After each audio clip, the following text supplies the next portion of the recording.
Philomène Constancia, nous prenons la route pour nous rendre dans le sud du pays, en Casamance.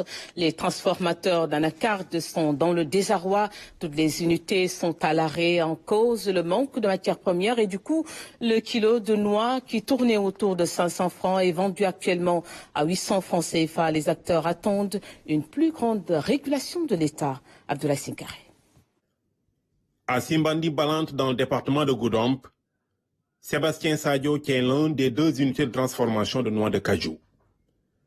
Après 20 ans dans l'artisanal, il vient d'acquérir cette ligne semi-industrielle pour un investissement de 60 millions de francs. Sur un objectif de 300 tonnes de noix cette année, il n'a encore rien acheté. On devrait tourner à 60 personnes.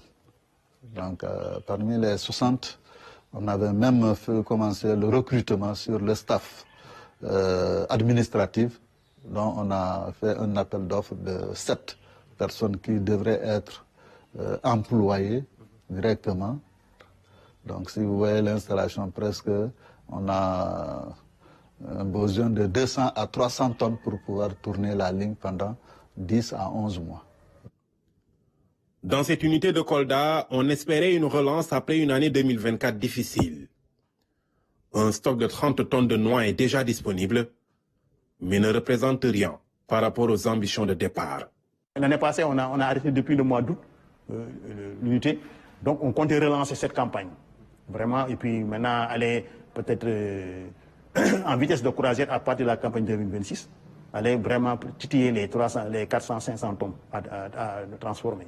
Mais malheureusement, bon, avec l'état actuel du prix, quand même, on a autour de 30 tonnes, donc vraiment, on est vraiment dans l'incertitude.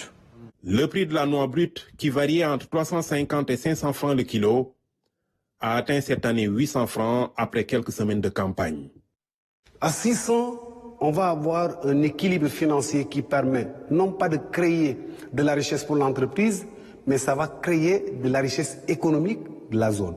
À 600, on arrivera à prendre en charge, à faire face à toutes les charges du personnel, à faire tourner l'unité, à payer nos charges. C'est un équilibre, mais dès qu'on dépasse les 600, 650, c'est intenable. Avec l'anacarde, rien ne se perd, tout se transforme. C'est ce que les femmes de cette plateforme ont compris. Ici, plusieurs produits sont obtenus à partir de la noix et de la pomme de cajou.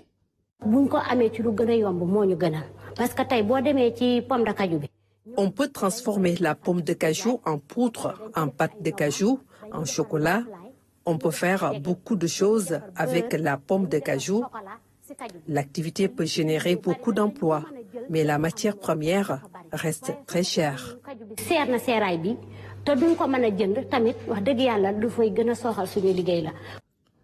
Cette usine de Ziguinchor est la plus grande de la zone sud. Ici, les besoins annuels sont estimés à 1000 tonnes de noix.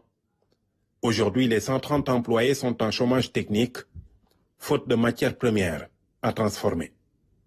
Si vous faites le calcul, pour 5 kg de produits bruts, pour avoir 1 kg de produits finis, donc déjà à 800 francs, après avoir séché et mis dans de bonnes conditions, vous allez arriver à 850 au moins.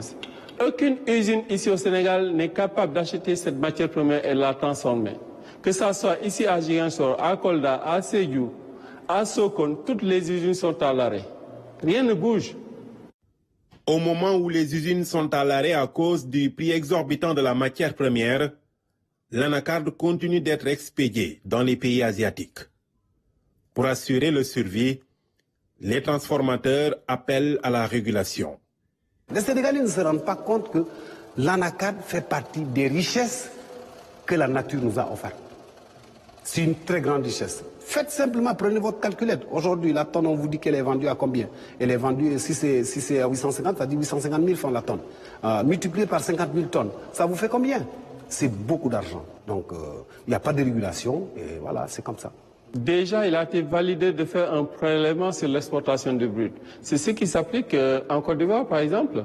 Ils ont une énorme production, donc ils ne peuvent pas pour le moment tout transformer. Donc, ils ont mis une taxe à l'exportation. Mais cet argent est utilisé pour dynamiser le secteur localement. Et cet argent est utilisé pour sécuriser le stock de la matière première pour les transformateurs. À côté de la flambée du prix de la matière première, les transformateurs doivent faire face à un autre défi, l'accès au financement. Et voici également une ressource qui constitue un levier